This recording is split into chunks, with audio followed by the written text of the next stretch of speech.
Hey, ich bin Olli und in diesem Video möchte ich euch das Magic Lock von Sicurezza Prima vorstellen und dann zeigen, wie einfach die Montage ist. Das Sicurezza Prima Magic Lock macht eure Schränke und Schubladen kindersicher, indem es sich beim Schließen der Tür in einem Anschlag einhakt. Um die Tür dann wieder zu öffnen, nehmt ihr einfach den beiliegenden Magneten, der wirklich stark ist, und schon schnappt das Schloss wieder auf. Durch die magnetische Funktionsweise bietet dieses Schloss gleich zwei Vorteile gegenüber anderen Kindersicherungen. Zum einen befindet sich das Magic Lock im Inneren des Schranks, sodass von außen nichts zu sehen ist. Zum anderen lässt sich die Tür nicht einmal mehr einen Spalt breit öffnen. Andere Kindersicherungen erfordern einen Spalt, wenn man bei diesen Sicherungen das Schloss von innen per Hand öffnen muss, was bei diesem Produkt nicht der Fall ist. Ein weiteres geniales Feature des Magic Lock ist, dass es dauerhaft geöffnet bleiben kann. Hierzu müsst ihr nur diesen kleinen Hebel umlegen und schon verschwindet der Widerhaken. Last but not least, im Set wird ein praktischer Magnethalter mitgeliefert, den ihr irgendwo ankleben könnt, damit ihr den Magneten nicht verliert und er außerhalb der Reichweite eurer Kinder ist. Kommen wir nun zur Montage des Magic Lock. Diese ist kinderleicht und erfolgt komplett ohne Bohren oder Schrauben. Das Schloss besteht nämlich nur aus zwei Teilen, die innerhalb des Schranks festgeklebt werden. Ihr könnt das Magic Lock sowohl oben, unten als auch an der Seite vom Schrank ankleben. Meistens empfiehlt es sich, das Magic Lock in der Nähe des Griffs anzubringen, damit ihr euch später nicht zu sehr strecken oder bücken müsst, um den Schrank zu öffnen. Nur bei Unterschränken mit Spülbecken wird eine Montage oben nicht möglich sein, weil dort meistens keine geeignete Stelle zum Anbringen ist. Ich zeige euch jetzt anhand eines solchen Unterschranks, wie man bei der Montage vorgeht. Dabei werden wir das Schloss unten montieren.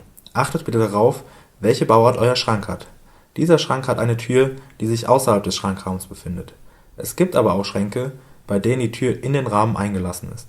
Auf die Unterschiede bei dieser Bauart werde ich später eingehen. Zuerst müssen wir die Packung öffnen. Am einfachsten gelingt das, indem wir entlang der drei geschweißten Kanten schneiden. Achtet darauf, nicht die beiliegende Anleitung durchzuschneiden. Danach schnappen wir uns jeweils einen Anschlag und einen Schließmechanismus. Den Anschlag befestigen wir so, dass die Spitze nach vorne zur Tür zeigt und praktisch die Tür berührt. Da bei unserem Beispielschrank die Tür außen ist, können wir den Anschlag genau in der Ecke positionieren. Bevor wir den Anschlag nun anbringen, reinigen wir die Fläche zuerst gründlich. Hierfür nehmt ihr einfach etwas Wasser und Spülmittel. Denkt daran, auch die Tür zu reinigen, bevor ihr die Markierungen gleich macht. Danach entfernen wir hinten die Klebefolie und positionieren den Anschlag an der vorher festgelegten Stelle. Ihr solltet ihn aber noch nicht zu fest andrücken, falls ihr die Position noch einmal ändern müsst. Als nächstes bringen wir den Schließmechanismus so an der Tür an, dass er passend zum Anschlag ausgerichtet ist. Hierfür benötigen wir zwei Markierungen, einmal von der Seite und einmal von unten. Nach der Reinigung beginnen wir mit dem Rahmen an der Seite. Wir messen dort mit einem Zollstock nach und markieren dann mit einem Bleistift die seitliche Entfernung an der Tür. Genauso messen wir die Stärke des Rahmens unten, die meistens mit der seitlichen Stärke übereinstimmen wird, aber wir gehen auf Nummer sicher und messen trotzdem nochmal nach. In diesem Beispiel haben wir 16 mm gemessen, dürfen unsere Markierung aber nicht exakt bei 16 mm machen.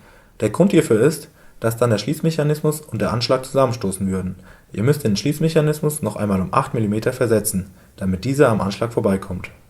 Bei diesem Schrank müssen wir also zu den gemessenen 16 mm noch 8 mm hinzufügen und machen die Markierung bei 24 mm. Nachdem wir unsere Markierung gemacht haben, ziehen wir die Klebefolie hinten vom Schließmechanismus ab und bringen ihn an der richtigen Stelle an. Auch hier drücken wir nicht zu fest, falls wir das Ganze nochmal verschieben müssen.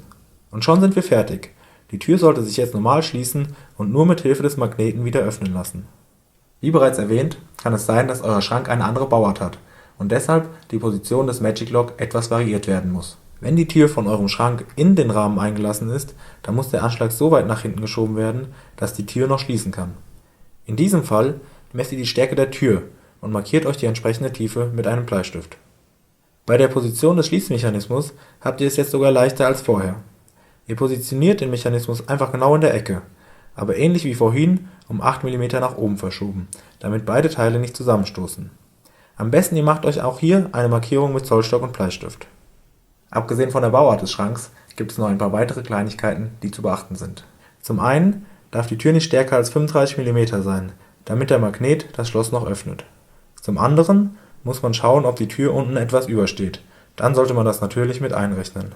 Gegebenenfalls hängt eure Schranktür etwas schief, was gerade bei älteren Schränken der Fall sein kann. Das solltet ihr vorher korrigieren, damit die Tür wieder gerade hängt, oder ihr müsst das mit einkalkulieren und das Schloss etwas versetzen. Außerdem sollte man 24 Stunden lang warten, bevor man fest an der verschlossenen Tür zieht, damit das 3M-Klebeband seine volle Wirkung entfalten kann. Noch ein letzter Tipp: Falls ihr das Schloss wieder entfernen wollt, erwärmt es einfach mit einem Föhn und benutzt dann zum Beispiel ein stumpfes Messer, um es zu lösen. Sollten Klebereste übrig bleiben, könnt ihr so etwas wie einen Nagellackentferner verwenden. Falls etwas schiefgehen sollte, könnt ihr natürlich neue Klebefolie nachbestellen.